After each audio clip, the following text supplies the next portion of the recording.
حضرت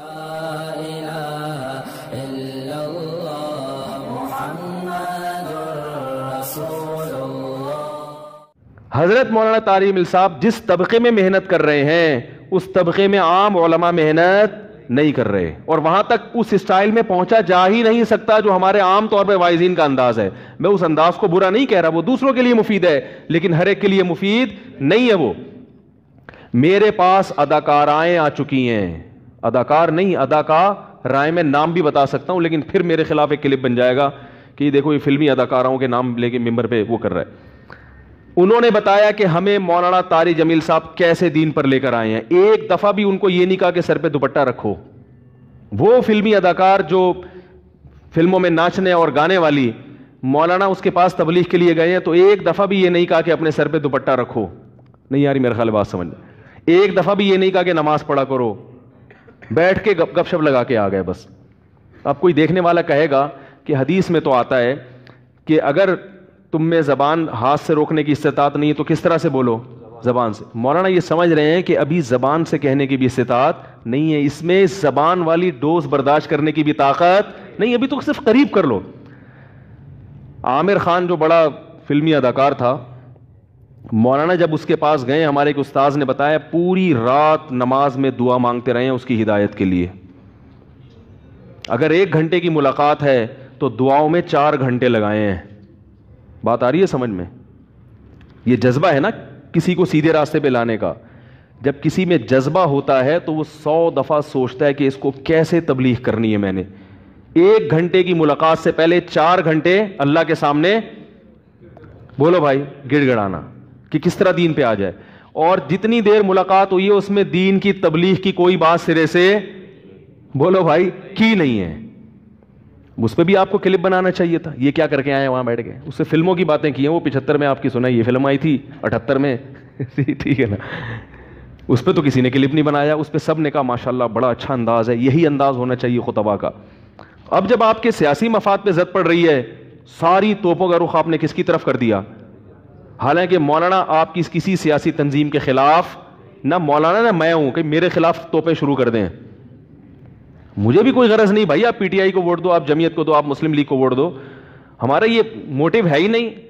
تو جب الیکشن کا وقت آتا ہے ہم خود پوچھ رہے ہوتے ہیں کس کو دینا ہے بھائی ووٹ، ہمارے پاس تو فرصت ہی نہیں ہے ان چیزوں کی۔ لیکن رائے بیان کرنے کا ہر ایک کو حق بولو بھائی حاصل ہے، ہر شخص رائے کو بیان کر سکتا ہے۔ تو مولانا نے عامر خان سے ملاقات کی اور تبلیغ کے علاوہ بولو بھائی ساری باتیں کی۔ یہی تبلیغی جماعت کا ایک طریقہ کار ہے جس کی وجہ سے پوری دنیا میں اللہ ان سے دین کا کام لے رہا ہے، پوری دنیا میں۔ بھائی قریب کرو، محبت پیدا کرو، اس سے دوستی لگاؤ تاکہ وہ اپنے دل کی بات تو آپ کے سامنے رکھے۔ جاتے ہی آپ نے اس پر ایک دم شروع کر دیا اور ڈائریکٹ فلموں میں پکڑا اس کو ٹھیک ہے نا، یعنی جو چیز اس کی شہرت کا سبب بنی ہے ڈائریکٹ وہیں سے جا کے آپ نے بات شروع کر دی، تو میرے بھائی وہ فلمیں کیا چھوڑے گا، وہ نماز روزے کی طرف بھی نہیں آئے گا۔ تو یہ مولانا کا طریقہ ہے۔ اس کا یہ مطلب نہیں ہے کہ اگر کوئی عالم جا کے کسی کو سمجھا رہا ہے تم غلط کر رہے ہو تو وہ غلط ہے۔ میں نے بتایا کہ ہر ایک اپنے انداز سے سوچتا ہے۔ ہمارے حضرت مفتی رشید احمد صاحب رحمہ اللہ تعالی جب کوئی رائے دیتے تھے نا کسی کام کے بارے میں کہ میں اس طرح سے کروں گا، تو حضرت کے پاس فون آتے، حضرت آپ کو اس طرح نہیں اس طرح کرنا چاہیے، تو حضرت فرمایا کرتے تھے اگر اللہ نے میری کھوپڑی میں آپ کا مغز رکھا ہوتا نا تو میں وہی فیصلہ کرتا جو آپ کر رہے ہیں۔ اصل مسئلہ ہے کہ میری کھوپڑی میں اللہ نے مغز کس کا بنایا ہے؟ صحیح ہے نا، میرا بنایا ہے، تو مجھے چونکہ یہ سمجھ میں آ رہا ہے لہذا میں ایسے کروں گا۔ لیکن لوگ پیچھے پڑتے نہیں، آپ کو بیان میں یہ کہنا چاہیے، آپ کو بیان میں یہ، مشورے کی حد تک تو ٹھیک ہے بھائی۔ جب زیادہ پیچھے پڑ جاتے تھے حضرت فرماتے تھے کہ چونکہ اللہ نے میری کھوپڑی میں میرا ہی مغز رکھا ہے، یہ ممکن نہیں ہے کہ کھوپڑی میری ہو اور مغز کس کا استعمال ہو بھائی، مغز آپ کا استعمال۔ تو کس نے کیسے تبلیغ کرنی ہے، کس عالم نے، وہ خود یہ فیصلہ کرے گا، اس میں سیاسی لوگوں کو دخل اندازی کی اجازت نہیں ہے۔ مولانا وائز ہیں، نہ وہ پی ٹی آئی کے ہیں، نہ وہ مسلم لیگ کے ہیں، نہ وہ پیپلز پارٹی کے ہیں، وہ کس کے ہیں یہ تو ہمیں بھی نہیں بتاتے، وہ کس کو کس وقت جا کے ووٹ دے کے آتا ہے مجھے نہیں پتا۔ آج کل ایک نئی مولانا طارق جمیل صاحب کے بارے میں لوگوں نے مشہور کیا وہ نواز شریف سے ملنے کیوں گئے، اور جھوٹی من گڑت حدیثیں کہ جو عالم کسی حاکم سے ملے گا وہ پتہ نہیں کیا ہے، ایسی کوئی حدیث نہیں ہے۔ بات آ رہی ہے سمجھ میں؟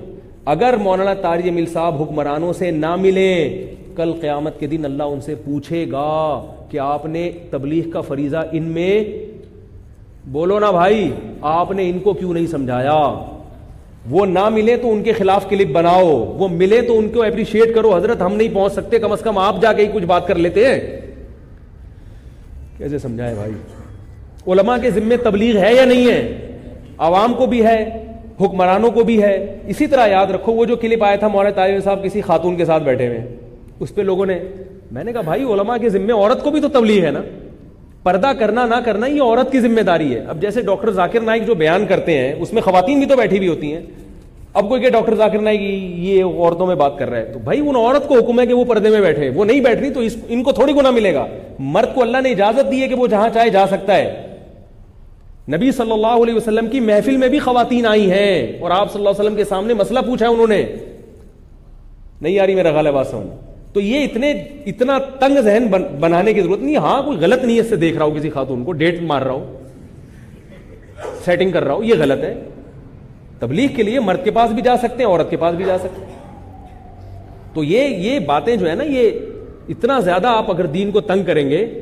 اور ایک چیز میں نے چھوڑو، پھر بات سے بات نکلتی ہے کہاں سے، تو یہ جو ہے نا حضرت مولانا طاہر جمیل صاحب کے بارے میں کہ وہ کیوں گئے، وہ نہیں جاتے تو آپ ان سے پوچھتے کیوں نہیں جا رہے ہیں۔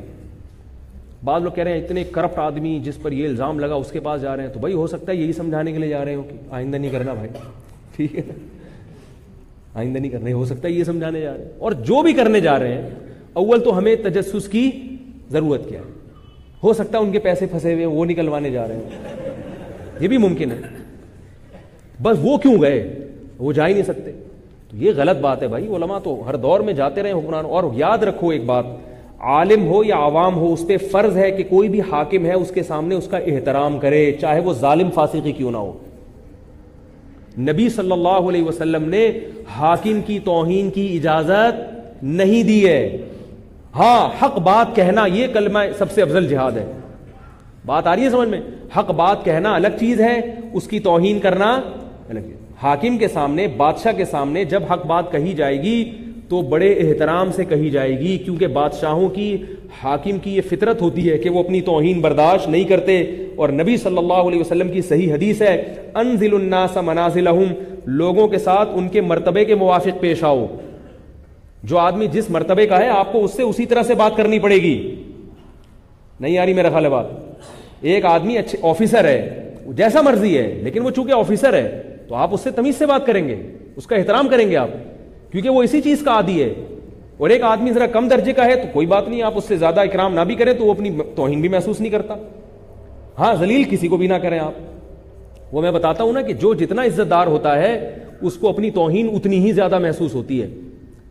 ایک آدمی نے کہا نا کہ یار، دوسرے سے کہا کہ اللہ کا شکر ہے اس محلے میں میری عزت نہیں ہے۔ اس نے کہا یہ کیا بات ہوئی بھائی، کوئی شکر ادا؟ اس نے کہا اگر عزت ہوتی نا تو آج بڑی بے عزتی ہو جاتی میری۔ اللہ کا بڑا فضل ہے کہ اس محلے میں میری عزت نہیں ہے۔ تو کہتا ہے اس میں خوشی کی کیا بات ہے؟ کہہ رہا ہے اس لیے خوش ہو رہا ہوں کہ اگر میری عزت ہوتی تو آج میری بڑی بے عزتی ہو جاتی، ٹھیک ہے نا۔ تو جو جتنا کوئی ایسا کام اس نے کیا ہوگا کہ وہ عزت دار لوگوں پہ سوٹ نہیں کرتا اور جو عزت نہیں ہے ان پہ چلتا ہے، تو اس لیے وہ ڈر لگ رہا ہے کہ اس کو کہے کہ آج میں ایسے کام پہ پکڑا گیا ہوں کہ اگر میں عزت دار ہوتا تو میری ٹھیک ٹھاک بے عزتی ہو جاتی۔ تو اس سے کیا پتہ چلتا ہے کہ جو جتنا عزت دار ہوتا ہے وہ اپنی تھوڑی سی بے عزتی میں بہت زیادہ بے عزتی محسوس کرتا ہے۔ تو اس لیے شریعت کا حکم یہ ہے کہ حکمرانوں کا احترام کرو۔ میں اس لیے کہہ رہا ہوں کہ کل ہو سکتا ہے مولانا طاہر جمیل صاحب کو آپ نواز شریف سے بغل گیر ہوتے ہوئے بھی دیکھ لیں اور اس سے دعوت کرتے ہوئے بھی دیکھ لیں کہ وہ مسلم لیگ نون کی تمام افراد کو انہوں نے اپنے گھر پہ انوائٹ کیا ہے۔ یہ سب جائز ہے، نہ صرف جائز بلکہ باعث ثواب ہے۔ ہاں اپنے مفاد میں اگر وہ کریں، ذاتی مفاد میں، پھر ایک الگ بات ہے، پھر اس پہ دو رائے ہو سکتی ہیں، پھر وہ مفاد کی نوعیت دیکھی جائے گی۔ دین کے لیے جو کچھ بھی کر رہا ہے، کسی کو گلے بھی لگا رہا ہے تو بھی ٹھیک ہے۔ قادیانی کی بھی دعوت کر سکتے ہیں آپ دین کی تبلیغ کے لیے۔ آپ کے محلے میں کوئی قادیانی ہے اور آپ یہ سمجھتے ہیں کہ اگر نرم لہجے سے بات کروں گا، اس سے دوستی کروں گا تو یہ کیا ہو جائے گا، مسلمان ہو جائے گا، تو آپ اس قادیانی کو دعوت پہ بلائیں، خود بھی کھائیں اور اس کو بھی کھلائیں، کیونکہ یہ جو آپ اس سے یعنی اس کا اکرام کر رہے ہیں وہ کس نیت سے کر رہے ہیں؟ دین کی تبلیغ کی نیت سے کر رہے ہیں۔ اور اگر یہ نیت نہیں ہے پھر نہیں، پھر اجازت نہیں ہے۔ پھر اس کی تعظیم جائز نہیں ہے قادیانی کی، نہ تعظیم نہ توہین کرے، کچھ بھی نہ کریں آپ، توہین کریں گے تو مسئلے خراب ہوں گے، تعظیم کریں گے تو دور دور رہیں اس سے، لیکن اگر کسی کی نیت یہ ہو تو پھر تو کرنی چاہیے۔ تو یہ صرف جو ہے نا شر پسندوں کی باتیں جو اٹھا کے پتہ نہیں حدیثیں بھی من گھڑت کر لیتے، جو حدیث میں آتے ہیں جو حاکم سے ملا، تو کچھ نہیں ہوتا اس سے، حاکم سے ملنے سے، سمجھ رہے ہیں؟ بلکہ ملنا چاہیے علماء کو۔ کیا مسجد میں تبھی یہ باطل لوگ مل کے اپنے کھانچے کھول لیتے ہیں، اور نتیجہ کیا نکلتا ہے؟ حکمرانوں کو اپنے شیشے میں اتار کے پھر ان سے غلط کام کرواتے ہیں۔ تو اہل حق علماء اگر تعلق رکھیں گے تو کیا ہوگا؟ حکماء پھر ان کی بات مانیں گے، ان کی رعایت کریں گے، اور اس کا فائدہ کیا ہوگا؟ کیونکہ حاکم سے جو تعلق رکھتا ہے نا، پھر وہ اسی کی بات مانتے ہیں، نتیجہ کیا نکلتا ہے؟ خیر پھیلے گی۔